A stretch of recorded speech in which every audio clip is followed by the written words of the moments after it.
Assalamualaikum warahmatullahi wabarakatuh. Kita berjumpa lagi dengan Voice of Factory Ajinomoto Indonesia University Podcast. Yang hari ini kita akan membahas salah satu produk dari Ajinomoto.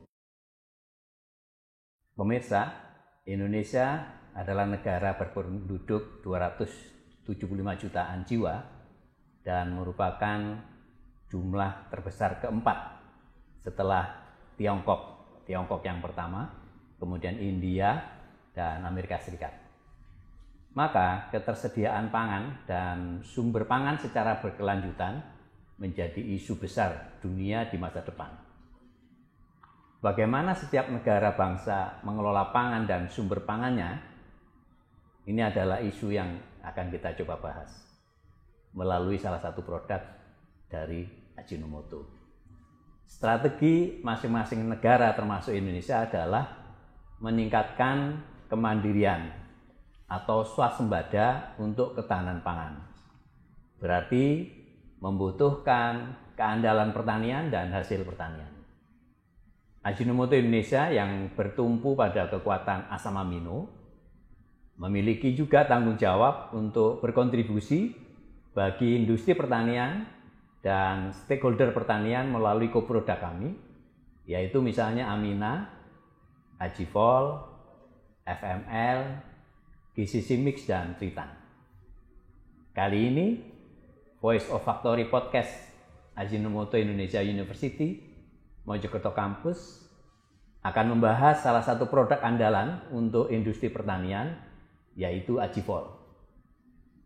Saya, Yudo Kusbandrio, sebagai host akan menaburkan, menyemai dalam bingkai topik Ajivol hasil panen jadi pol bagi Anda untuk memajukan pertanian dan juga petani Indonesia.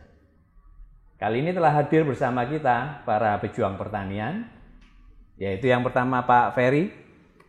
Selamat datang Pak Ferry. Terima kasih, Pak. Pak Ferry adalah Departemen Manager Agri Dev Ajinomoto. Dan yang kedua adalah Pak Yuko, ya. Pak Yuko Sada Fatarisman, ya Pak ya. Betul. Nah, beliau adalah distributor untuk Ajivol di wilayah Jember dan sekaligus petani memakai Ajivol. Beliau berdua akan kita ajak diskusi, dan yang pertama akan saya ajak bincang dulu Pak Ferry. Pak Ferry, ya. Sebenarnya mengapa sih tanaman itu memerlukan pupuk? Ya, sebetulnya ya untuk tumbuh dan berkembang itu mutlak, Pak. Jadi dibutuhkan nutrisi. Sebetulnya kalau di dalam tanah sendiri itu sudah tersedia kandungan unsur hara yang sudah sangat cukup sebetulnya. Cuman karena ya kan terus terambil, Pak, dengan pertanian intensif kan terus terambil. Apalagi petani sekarang kan nggak ada pengembalian lagi hasil panennya ke tanah, sehingga pemupukan, penambahan pupuk dari luar itu memang sangat dibutuhkan ya untuk mendukung tanaman biar bisa tumbuh dan berkembang. Jadi pupuk itu diperlukan memang Pak. Betul. Untuk pertumbuhan tanamannya sendiri. Nah, kira-kira biasanya jenis pupuk apa saja yang biasa digunakan untuk pertanian kita? Kalau pupuk itu banyak di pasaran, cuman kalau kita dari segi cara penggunaan itu dibagi jadi dua, Pak. Yang pertama itu ada istilahnya pupuk tanah. Jadi pupuk tanah itu ya seperti urea, ZA. Jadi diaplikasikan lewat tanah, setelah itu nanti dari akar akan menyerap unsur haranya, didistribusikan ke bagian tanaman. Kemudian yang kedua bisa disemprotkan melalui daun. Jadi di daun itu kan ada namanya mulut daun atau stomata, Pak. Jadi setelah disemprot di bagian daun, nanti akan diserap melalui daun, disebarkan juga ke seluruh tubuh. Seluruh jenis seluruh bagian tanaman. Tuh.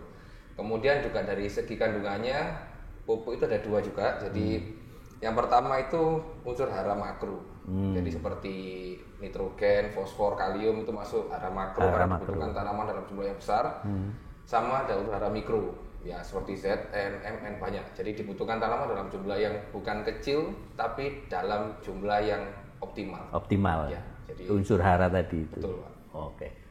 Oke, saya akan beralih ke Pak Yuko.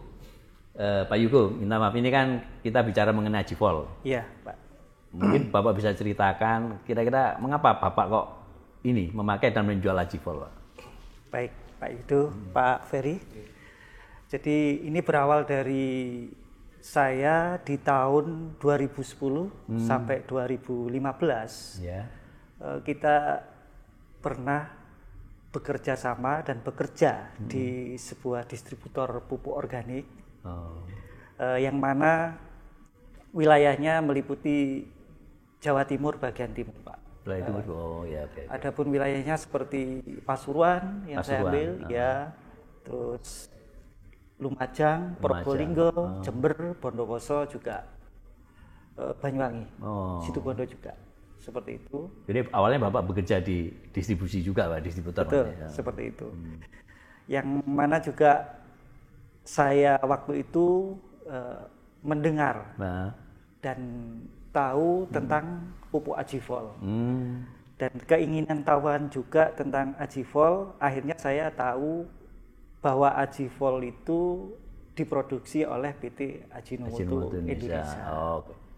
Disitulah akhirnya saya punya minat yang besar untuk mendistribusikan pupuk Ajinomoto tersebut, pupuk Agifol tersebut, yang mana juga diperkuat dengan brand Ajinomoto-nya itu ya, yang membuat kita untuk jadi percaya gitu. Ya, percaya penuh untuk itu.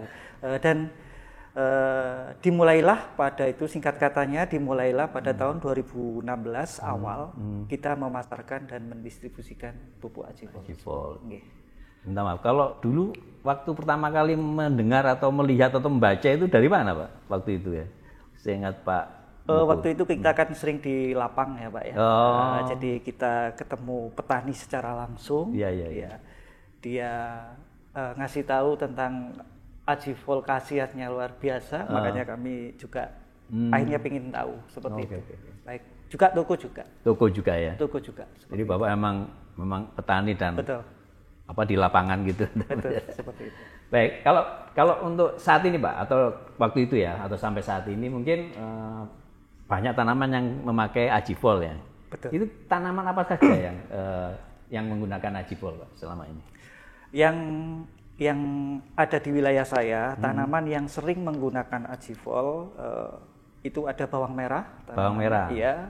Cabai kecil, cabai besar, juga ada kentang, ada kubis, dan masih banyak lainnya seperti padi, juga ada jagung juga. Itu yang. Itu pemakaiannya disemprotkan gitu, Pak, ya? Dispraykan ya. Betul. Jadi mulai bagaimana, kapan memakai, misalnya cabai nih, itu mulai kapan pemakaiannya, Pak? Semenjak cabai dari 15 HST, 15 setelah tanam, hari setelah tanam, itu biasanya di-spray dengan Agifol hijau, Agifol D, hijau ya, yang hijau ya. Ya. Setelah itu 10 atau 15 hari sekali sudah melakukan penyampaian. Mungkin saya ingin tunjukkan, ini ada Agifol ini, pemirsa ya, supaya mantap juga. Ini Agifol yang hijau. Ini waktu awal tanaman 15 HST tadi ya. Awal tanam. Setelah itu, setelah dimasuk di usia pembuahan, tanaman itu masa usia pembungaan dan pembuahan, baru kita lakukan spray yang merah. Agifol daun. Agifol buah, mohon maaf. Agifol, Iya, betul. Iya. Jadi ya, kita memang menyiapkan untuk bapak-bapak ini supaya bisa meningkatkan produktivitas ya pertaniannya. Baik, Pak Ferry lagi nih, Pak Ferry ya banyak juga pupuk ya, selain yang Agifol pupuk daun ya. Kira-kira yang membedakan Agifol dengan pupuk lainnya itu kira-kira bagaimana, Pak? Apa, Pak? Ya, di Agifol sendiri itu tadi, Pak ya, tanaman itu untuk tumbuh berkembang dia butuh unsur hara makro dan mikro tadi ya. Kebetulan di Agifol cukup komplit. Jadi kita ada dua jenis varian Agifol, yang hijau, yang Agifol D. Jadi gampangannya itu Agifol daun lah gampangannya. Agifol daun D. Jadi untuk pemupukan mulai dari awal tanam sampai kira-kira sebelum masa pembungaan. Itu ada NPK-nya ada. Kemudian yang Agifol B buah itu mulai dari pembungaan sampai ke tahap panen. Jadi komplit, unsur hara ada unsur hara makro, ada NPK-nya ada, unsur hara mikro juga ada. Cuman yang jadi nilai jual kita sekarang itu ya karena kita produsen asam amino. Jadi kandungan asam amino di Agifol ini yang cukup cukup baik Pak. Jadi beberapa penelitian, beberapa khasiat di lapangan itu bisa meningkatkan daya tahan tanaman terhadap serangan penyakit. Jadi seperti kalau manusia itu diimunisasi gitu kira-kira Pak. Oh, ada unsur yang bisa membuat imunisasi juga. Ya, jadi itu lebih lebih kebal terhadap penyakit. Kebal terhadap penyakit.